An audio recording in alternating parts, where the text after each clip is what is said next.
Hello everybody, and welcome back to another video.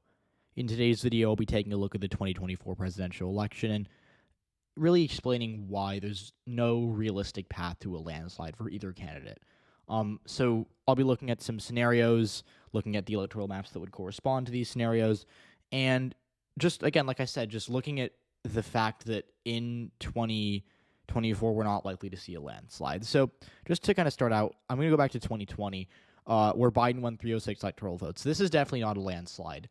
I know a lot of people like to call it a decisive electoral college victory. In the grand scheme of things, it was not that decisive, and I think people really need to remember that just because the number is above 300 doesn't mean it's decisive.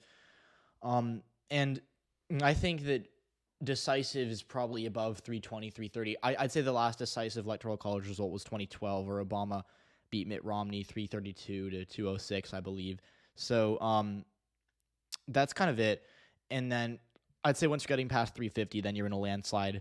What Obama did to McCain in 2008 was a moderate landslide. It definitely wasn't on the same level as other historic landslides, like when Reagan beat Mondale or when FDR beat, I believe, Wendell Willkie in 1936. I might be wrong about that, but I think it was. No, that was 1940. No, Alpha Landon was 1936, the governor of Kansas, and I think Alpha Landon only won 8 electoral votes. But regardless, that is never going to happen. We're never going to see a map where any candidate wins only 2 states. But in terms of modern day landslide, 330, 340, 350 electoral votes, or at least something close to what Obama did in 2008. Let's look at that. So we'll do Trump first, and I'm just going to go through and give him all the states he won in 2020 because obviously, if it's a landslide, he would be winning those states handily. And we'll put Iowa and Ohio in the safe column, North Carolina in the lean, but bordering on likely. Texas would be likely, Florida would be high end of likely. And really what you'd be looking at is just kind of a 2020 map that actually is favorable to Trump. So he'd be winning Georgia. He would have won Arizona. He would have won Nevada. Would have won Wisconsin, Michigan, Pennsylvania, and he would have probably, if we're making this a bigger landslide, have crept into winning maybe New Hampshire or potentially Minnesota. Now, neither of these 2 states are really in play here, and I think you can make the argument this is like the realistic best case for Trump, would be a map that looks something like this, where Minnesota's close, Virginia narrows up, Illinois narrows up, New England's obviously deep blue. New Hampshire's pretty close. Maine's reasonably close, I guess you could say. Maybe he wins Nebraska 1 narrowly. We'll give him Arizona the lean. And then he wins Maine 2 by a decisive amount, probably borderline safe. But this is like the realistic best case for Trump, I would say, is 313. Now, a landslide, if we're giving him, even a decisive victory like the Obama 2012 number I talked about, 332, you need to win New Hampshire. You need to win New Hampshire. You need to win Minnesota, and then he'd probably need to win one more, which would most likely be not Colorado. Would most likely probably be maybe New Mexico, if I had to guess. But beyond that, it's really not that good. So the Trump landslide is really impossible, just electorally. He can maybe win decisive, or he can maybe win by like a decent amount, like in a map like this. I think this is like his realistic best case where he gets 313. But like beyond that, he can't do much, and that is where I stand. The Trump landslide is impossible. And again, if the next states up would be Minnesota and New Hampshire, we can talk about them. He lost Minnesota by over 7 points in 2020. It wasn't that close, and the Minneapolis suburbs are trending left, as you can see in this map. And the problem with Minnesota is that it's demographically it's not very diverse. It's a whiter state. It's in the Midwest. And in theory, that could be promising for Republicans just based off demographics, but the rural areas aren't big enough to compensate for the fact that these the Minneapolis suburbs are just zooming towards Democrats, and these are more educated areas. These areas, they're not particularly racially diverse, but they are educated and they are generally pretty liberal.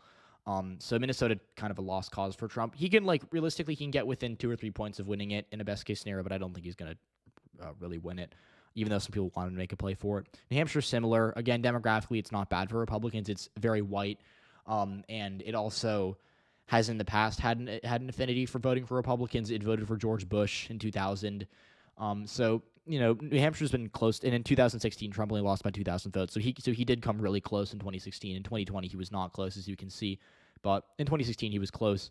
But the problem with New Hampshire is that it's pretty educated. It universally, like all of New England, really trended to the left in 2020. New England, educated area, not particularly diverse, I would say, but it just the fact that most of these voters hold college degrees and tend to be pretty moderate to liberal, and Trump's really not their brand of a Republican.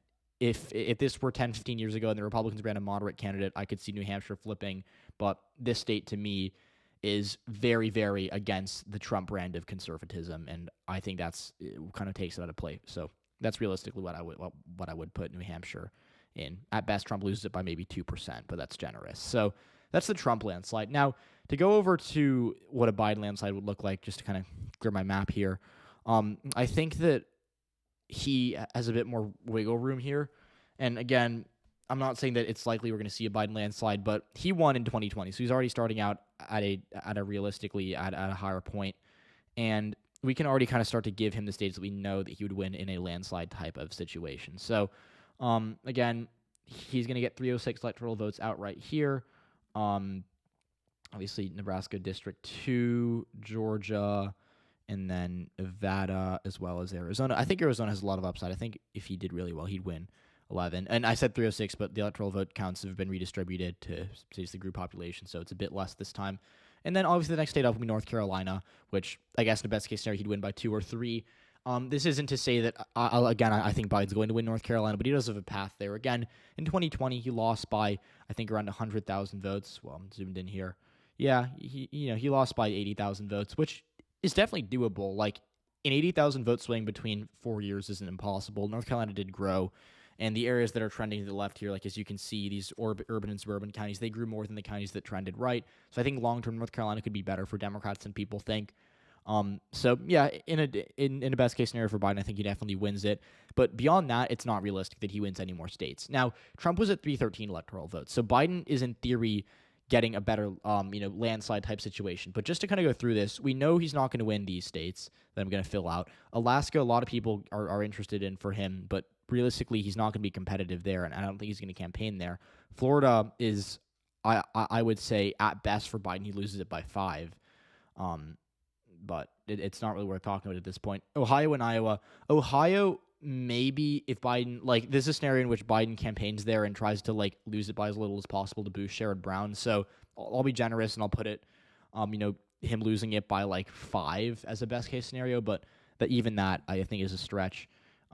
Maine, 2 weird things happen there. I guess he could lose it by 5 if he's lucky. So then Texas is the only really toss-up state here. I still think Trump would win it, but it would be genuinely pretty close in a Biden landslide. Now, obviously, you can draw a map of Texas where Biden wins. You can analyze this state and go to 2020 and say, look, Biden did okay in 2020. He didn't do as well as some people thought he was going to do, but the areas that swung left, like Dallas-Fort Worth, like Austin, and parts north of Houston, like Montgomery, which is ultra-Republican, but did swing towards Biden by a significant amount in 2020.